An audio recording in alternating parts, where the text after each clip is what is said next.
આજની ધર્મકથા. પ્રણામ.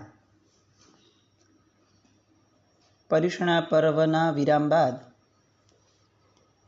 ઇલાચી કુમારની કથા એના અંતિમ ચરણના કેટલાક અજબ ગજબના ચમત્કારિક પ્રસંગોની વાતો માટે આપણે ફરીથી ભેગા થઈએ છીએ. ઇલાચી કુમારની કથા જેટલી થઈ એના આધારે હું એવું માનું છું કે આપણા પર્યુષણામાં કેટલોક ફરક પડ્યો હશે અને પડવો જોઈએ. જો આપણે કેટલુંક સાંભળીએ અને આપણને જચે એ પછીથી એનાથી આપણી માનસિકતામાં અથવા આપણા કેટલાક આચારોમાં જો આપણે ફરક નહીં લાવીએ તો શું થશે? તો કર્મસત્તા એવું કહે છે કે અનાદિ અનંત કાળની આપણી ભવયાત્રામાં આપણે અનેક વાર તીર્થંકર પરમાત્માઓના સમવસરણ જોયા છે, એમની દેશનાઓ સાંભળી છે, અનેક વાર ગણધર ભગવંતોને સાંભળ્યા છે, અનેક વાર પૂર્વાચાર્ય ભગવંતો આદિ અનેક ગીતાર્થ ગુરુ ભગવંતોને સાંભળ્યા છે. પછી શું થયું? તો કે પછી એ જ થયું જે આ વખતે આપણે કરીએ છીએ, તે સાંભળ્યા, બસ પૂરું. એટલે મૂળ મુદ્દો આ છે કે આપણે કોઈ પણ શુભતાની વાત કોઈના પણ મુખેથી આવે, સાંભળ્યા પછીથી કમસે કમ એના દ્વારા આપણી માનસિકતામાં ફેરફાર લાવવાનો પ્રયત્ન કરવો જોઈએ. આપણા લોકોની એક આદત થઈ ગઈ છે કે કંઈક સાંભળીએ એટલે તરત કોઈ વસ્તુનો ત્યાગ કરી દઈએ અથવા કોઈ વસ્તુનો નિયમ લઈ લઈએ એટલે પૂરું. આપણને એવું લાગે કે સાંભળેલું સફળ, પણ એ અધૂરું છે. ત્યાગ અને નિયમ એ સાધન છે, પગથિયા છે. મૂળભૂત પહોંચવા માટે તો આપણે માનસિકતામાં પરિવર્તન લાવવાની જરૂર છે. આસક્તિનો ત્યાગ એ ત્યાગ છે. એ આસક્તિના ત્યાગ માટે દ્રવ્યનો ત્યાગ એ સાધન છે, સાધ્ય નથી. એટલે પર્યુષણા મહાપર્વની અંદરમાં આપણે કંઈક ને કંઈક આ દિશામાં આગળ વધ્યા જ હોઈશું એવું માની અને આપણે આપણી મૂળભૂત કથા તરફ પાછા ફરીએ. ઇલાચી કુમાર એક અજબ ગજબનું વ્યક્તિત્વ આપણે જોયું. એમના ભવસમુદ્રનો પાર આવે એ હદ સુધીની ઉર્જા, એ હદ સુધીનો અંદરનો વલોપાત, એ હદ સુધીની અંદરની આખી યાત્રા, ક્ષપક શ્રેણી, બધું આપણે સાક્ષી ભાવે જ સાંભળ્યું. હવે વાત આગળ ચાલે છે. એમને કેવળ જ્ઞાન થઈ ગયું. દેવતાઓ દુંદુભીના નાદ કરે છે. ઉજવણી માટે દેવતાઓ આવવાના શરૂ થાય છે. પેલા સાધુ ભગવંત કે જે વોરવા માટે આવ્યા હતા અને પેલી પદમની શ્રાવિકા કે જેમણે વોરાવ્યું હતું, આ બંનેઓની પાછળથી શું થયું એનો કોઈ ઉલ્લેખ નથી આવતો. આ વિશેષપણે લેવાનું કારણ એ લાગે છે કે પ્રસંગ બની ગયા પછીથી નિમિત્તની બહુ ઝાઝી અસર નથી હોતી. એ નિમિત્તની અસર ઇલાચી કુમારે લીધી, એમાંથી પોતે અંદરમાં ઉતર્યા તો કેવળ જ્ઞાન પામ્યા. પણ એનાથી નિમિત્તને ફાયદો શું થયો? તો કે કંઈ નહીં. આના દ્વારા આપણી કાર્મિક થિયરી જે છે એ એકદમ જડબે સલાખ મગજમાં ઘૂસી શકે છે કે નિમિત્ત જે છે એ કોઈ દિવસ આપણા કર્મ માટે રિસ્પોન્સિબલ નથી હોતું. નિમિત્તના કારણે ઉપાદાનમાં જે ફરક પડે છે, પોતાની જાતમાં જે ફરક પડે છે, એ રિસ્પોન્સિબલ હોય છે. નિમિત્ત ક્યારે રિસ્પોન્સિબલ નથી હોતું. સારું કે ખરાબ બેમાંથી કોઈ પણ મારું લાગુ પડે. એટલે સમજો ઇલાચી કુમારને કેવળ જ્ઞાન થયું એ દ્રશ્ય જોઈને વોરાવાનું, તો એનાથી પેલા વોરાવનાર લોકોને કેવળ જ્ઞાન ન થયું કે ભાઈ ઓહો આમના કારણે આમને કેવળ જ્ઞાન થયું તો આમને બી થવું જોઈએ, એવું ન થયું.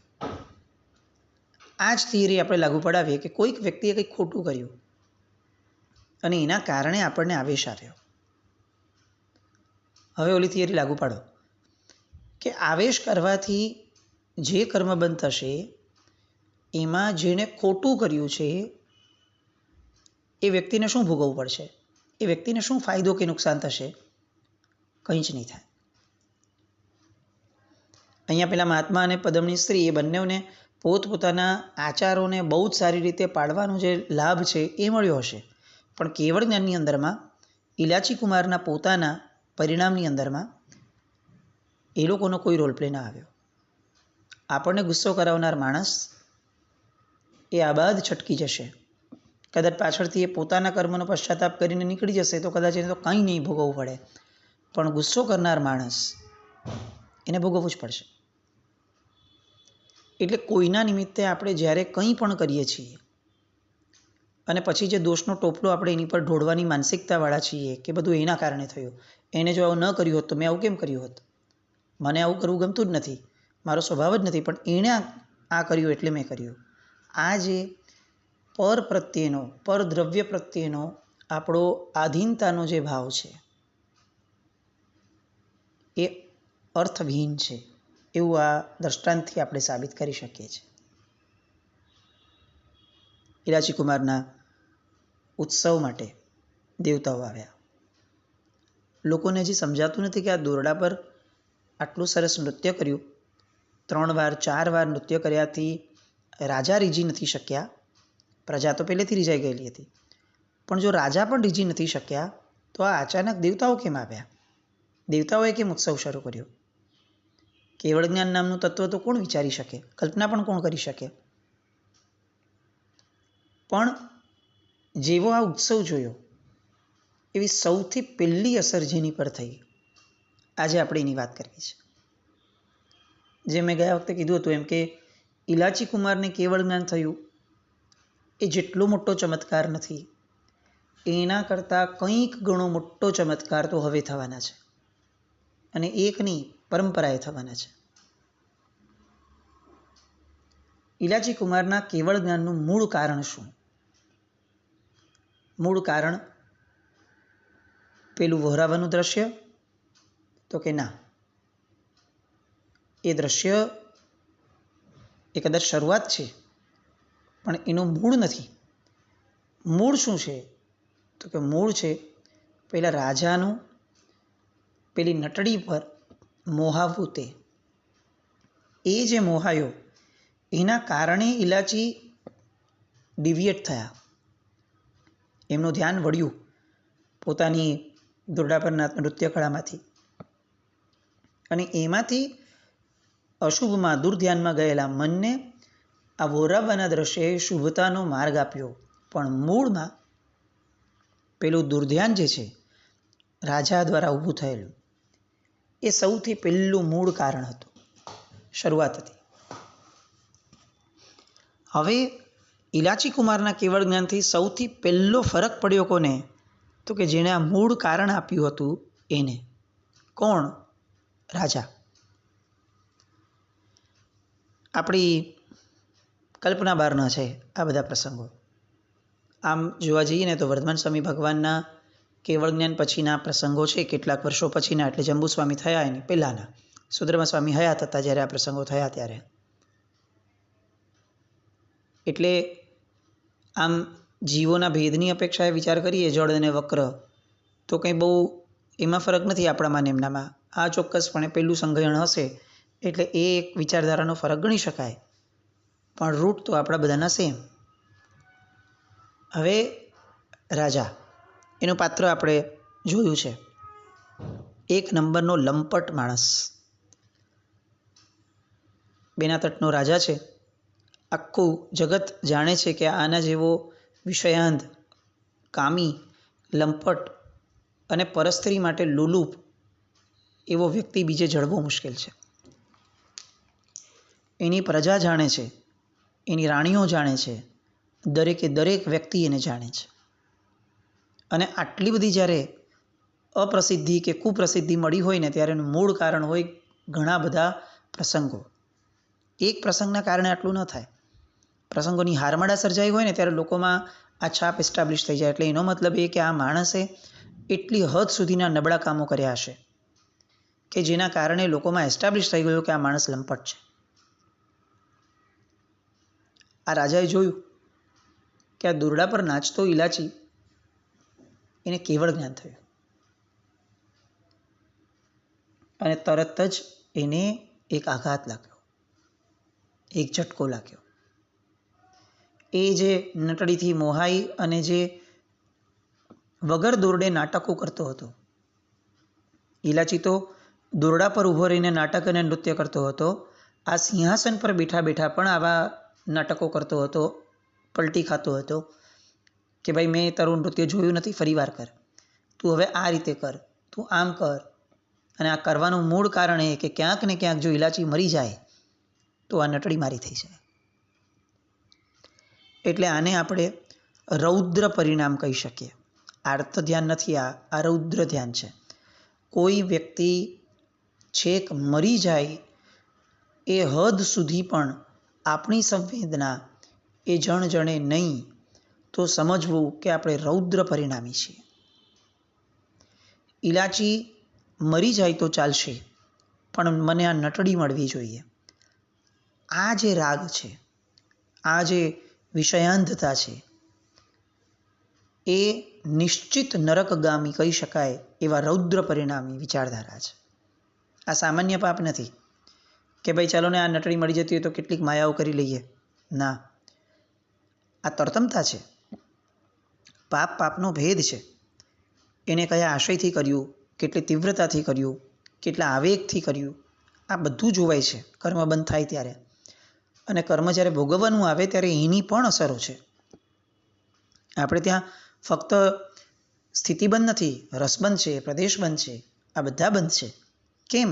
તો કે આ બધાના કારણે જ લોજિકલી ન્યાયી પરિણામ મળી શકે. કોઈ એક માણસે ખૂન કર્યું છે તો દરેક માણસે જે ખૂન કર્યું એ બધાની સેમ સજા ન હોય, કારણ કે એ લોકોના આશય અલગ હોય.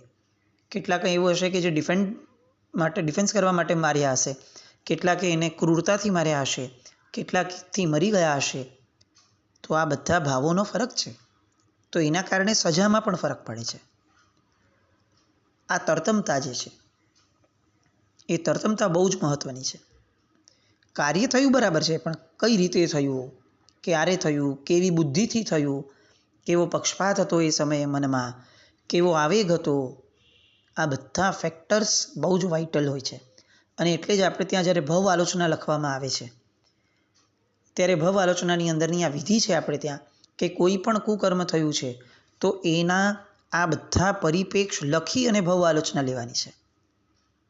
હું જ્યાં સુધી લખું નહીં કે સાહેબ આ પાપ કરતી વખતે મને જાણમાં હતી કે હું પાપ કરું છું, સાહેબ કોઈકે મને રોક્યો પણ હતો, આ લેયર્સ છે કે મેં ફર્સ્ટ લેયર તો ક્લિયર કર્યું, સેકન્ડ લેયર પણ ક્લિયર કર્યું સાહેબ પાપનું, તો મને કોઈકે રોક્યો તો પણ હું ન રોકાણો. એની પછી સાહેબ કરતી વખતે મારો અંતરાત્મા ખટકેલો અને તો પણ સાહેબ મેં આ કર્યું. તો આ બધી વાતોના કારણે પ્રૂવ થાય છે કે મારો સંસ્કાર કેટલો દ્રઢ છે, મારો આવેગ કેટલો તીવ્ર છે. હવે જે એમણે ભવ આલોચના માટે જે પ્રાયશ્ચિત આપવાનું છે એ પ્રાયશ્ચિત આના આધારે અપાશે. ટીક કરી લેવાવાળી ભવ આલોચનાઓ એ આપણને પણ સંતુષ્ટિ આપી શકશે કે નહીં એ પ્રશ્ન છે. એ કુદરતને તો આપશે કે નહીં એ તો બહુ જ દૂરની વાત છે. આલોચન બહુ જ મહત્ત્વનું એક કાર્ય, એ એટલી જ ગંભીરતાથી થવું જોઈએ, એટલી જ વિસ્તૃત રીતે થવું જોઈએ. અહીંયા હવે આ રાજાને આ આલોચન શરૂ થયું. આપણે એનું પાત્ર જોયું, રૌદ્ર પરિણામી માણસ છે. છેક નરકના દળિયા બંધાઈને એવું આયુષ્ય કર્મ જો ત્યારે બંધાયું હોત તો એનું આયુષ્ય બંધાયું હોત. રાહ જુએ છે કે આ માણસ ક્યારે મરશે, કેવો રાગ હશે પેલી નટડી ઉપર. હવે બીજા પરિપ્રેક્ષથી વિચાર કરીએ. એને અંતઃપુરની અંદરમાં સેંકડો રાણીઓ હતી. હવે એક વ્યક્તિ વધે એટલા માત્રથી કે બહુ મોટો ફરક નથી પડવાનો. એને પોતાનો કામાંધતાને પોષવી હોય તો કેટલી બધી સ્ત્રીઓ એની પાસે પડી છે. તો આ નવીની પાછળ કેમ આટલું બધું મોહાવું? નંબર 2, આ નટડીની ઉંમર કેટલી? જો ઇલાચી 28-30 વર્ષના હોય તો આ નટડી કંઈ બહુ 50-60 વર્ષની ન હોય, એ 25-27 જેવું જ હોય. એનાથી વધારે શું ફરક હોય? અને રાજા તો ઓલરેડી આટલો મોટો છે, તો એને એ ખટકો પણ નથી કે હું આ શું કરું છું. લોકલાજ પણ મરી ગઈ છે. એટલે એક અપેક્ષાએ વિચાર કરીએ તો ઓઘ દ્રષ્ટિથી પણ નીચો, એટલે પહેલી દ્રષ્ટિથી પણ નીચો આ માણસ, પહેલા ગુણ સ્થાનકથી પણ નીચો માણસ, નીચી વૃત્તિવાળો માણસ. એની પાત્રાલેખનની વાતોથી આપણને સમજાય છે કે આ માણસ કેટલા નીચા લેવલ પર પહોંચી ગયો હતો. બીજું ફેક્ટર આ કે એની લોક લાજ કઈ, પોતાની પત્નીઓની લાજ કઈ, પોતાના પદની લાજ કઈ. હું રાજા છું, આ પ્રજાનો બાપ છું, પ્રજાનો પિતા ગણાવ. એમાં પણ આવેલી આ નટડી અને નટ, આ બધા લોકો તો બહારના આગંતુકો છે, મહેમાનો છે. એ તો મને પિતા સમાન ગણતા હોય. અને જો હું પિતા સમાન છું અને તેમ છતાં હું મારી પ્રજા જેવા અથવા મારા આશ્રય આવેલા લોકોની ઉપર, એમાં કોઈ કન્યા ઉપર હું મારી દ્રષ્ટિ બગાડું છું, તો હું મોરલી પણ, એથિકલી પણ કેટલી હદ સુધી નબળું અને નીચ કામ કરું છું. આ વિચારણામાં પણ એ માણસ ઊણો ઉતરેલો. નંબર 4, એ માણસ સીધે સીધું ઇલાચીને કહી શક્યો હતો, રાજા છે, કે ભાઈ તું જેની માટે આ બધું કરી રહ્યો છે ને, મારે એની યાર લગ્ન કરવા છે, વાત પૂરી કર, ચાલ, હું રાજા છું, ઓથોરિટી છે મારી પાસે, પાવર છે, હું કહી દઉં છું કે હું આને પરણીશ. આવું થઈ શક્યું હતું. પણ ના, એનામાં માયા પણ છે. એ ડિરેક્ટલી કહેતો જ નથી, એ ઇનડિરેક્ટલી માયા કરી અને એમ કહે છે કે અચ્છા મારાથી જોવાયું નહોતું, તું જરા ફરી વાર કરને, અચ્છા તું આ રીતે કરને. એટલે મિથ્યાત્વની સાથે માયા પડી. આપણે આ સ્ટેપ બાય સ્ટેપ જોઈ રહ્યા છે કે આ માણસની એક ક્ષણની ભૂમિકા શું હતી. એટલે મહામિથ્યાત્વ, એની સાથે માયા. હવે બીજા કેટલાય પાપો આપણે જોઈ શકશો કે જે એનામાં આ રીતે ઘટાવી શકાય. આવી નીચલી અને નબળી વૃત્તિની અંદરમાં રમતો માણસ કે જે ઇલાચીના દોરડા ઉપર શું જોઈ રહ્યો છે, તો કે ઇલાચીનો પગ ક્યાં ફસકે એની રાહ જોઈ રહ્યો છે. એને નૃત્યમાં કોઈ રસ નથી, એને ઇલાચીની કળામાં કોઈ રસ નથી. એવું પણ નથી કે ફક્ત નટડીને જોઈ રહ્યો છે, એ નૃત્ય પણ જોઈ રહ્યો છે અને બહુ રસપૂર્વક જોઈ રહ્યો છે, પણ એના આશયની અંદરમાં નૃત્ય નથી. એના આશયમાં, નૃત્યમાં એ ક્યાં ચૂકી જશે એની રાહ છે. એનો પગ પડે, ફસકે અને નીચે પડી અને સીધો તલવારમાં ભોંકાઈને આ માણસ મરી જાય, એ જ ક્ષણે હું આ નટડીને લઈ લઈશ. એટલે શું કરે છે તો કે કોકના મરવાની એક એક ડગલે રાહ જોઈ રહ્યો છે. કેવું લાગે આ માણસ? આપણને કોઈ આપણી આગળ વર્ણન કરે તો આપણે એમ કહીએ કે ઓહો, આનાથી ઘાતકી માણસ કોણ હોઈ શકે, ક્રૂર માણસ કોણ હોઈ શકે, આટલી નીચલી કક્ષાનો માણસ. પણ હવે આ એકદમ નીચલી કક્ષાએ ગયેલી વૃત્તિમાંથી આ માણસ પોતાનું ઉત્થાન શરૂ કરે છે. કઈ રીતે? તો કે વિચારણામાંથી. જે માધ્યમથી ઇલાચી તર્યા વિચારણાનું શરૂઆત, એ જ માધ્યમ હવે રાજા એ પોતાની લાઈફમાં અપ્લાય કરવાનું શરૂ કરે છે. શું સ્ટાર્ટ થાય છે એનામાં? તો કે હું આ નર્તકીનો રાગી થયો, નટડીનો, આ મારા વિષયના કારણે મેં કેવું ભયંકર પાપ બાંધ્યું, કેવું ભયંકર કુકર્મ કર્યું છે. એ પોતે સૌથી પહેલાં પોતાના પાપનો સ્વીકાર કરે છે કે દુનિયા ભલે નથી જાણતી, પણ હું જાણું છું કે મેં આ ઇલાચીને કેમ વારંવાર નાચવાનું કહ્યું છે. હું આ નટડી પર મોહાયો હતો અને એના કારણે ઇલાચી મરી જાય એવા પ્રયત્નમાં વારંવાર હું એને નાચવાનું કહેતો હતો. ઓહો, કેવો અધમ, અધમાં અધમ હું, કેવી મારી કુબુદ્ધિ જાગી, કઈ હદ સુધી હું નીચે ઉતર્યો. આ નાટકણીનો, આ નટડીનો જે રાગ છે એ મને ક્યાં લઈને આવ્યો. રાજા વિચારે છે કે આ મારી લેશિયાઓ, મારી વિચારણાઓ છેક કૃષ્ણ લેશિયા એટલે કે નરકમાં લઈ જાય એ હદ સુધીની લેશિયા સુધી પહોંચી ગઈ. કોઈ મરતું હોય તો ભલે મરે, મારી ઈચ્છા સંતોષાવી જોઈએ. ઓહો, હું આ રૌદ્ર ધ્યાને પહોંચ્યો. મેં તો નરકના ફળ કેટલાય બાંધી લીધા હશે. કઈ રીતે હું છૂટીશ આ નરકની વેદનાઓ, આ નરકમાં ભોગવવાનું? નરકમાં એકવાર ગયા પછી હજારો, લાખો, કરોડો વર્ષ સુધી ફક્ત અને ફક્ત વેદનામાં જ રહેવાનું. એ ભવનો અંત જ ન આવે એ હદ સુધી ભોગવવાનું. અને સામે મેં મેળવ્યું શું? કંઈ જ નહીં. ફક્ત એક વિષયની મારી લોલુપતા પૂરી થાય એવી અપેક્ષા. એ પણ પૂરી નથી થઈ, ફક્ત અપેક્ષા ઊભી થઈ છે. એના કારણે મેં આટલું પાપ, આ સ્થિતિ બાંધી પોતાના મનની.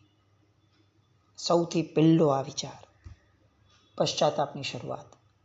અને હવે આ શરૂઆત આગળ આગળ આગળ કયા કયા નવા પર્સ્પેક્ટિવ લે છે એ જોવા માટે આવતીકાલે મળશું. પણ મૂળમાં આપણે આના દ્વારા શીખવાનું છે કે જેમ ઇલાચી એક પ્રોસેસથી સ્ટેપ બાય સ્ટેપ એક દિશા પકડી, આ રાજા પણ એવી જ રીતે સ્ટેપ બાય સ્ટેપ દિશા પકડે છે.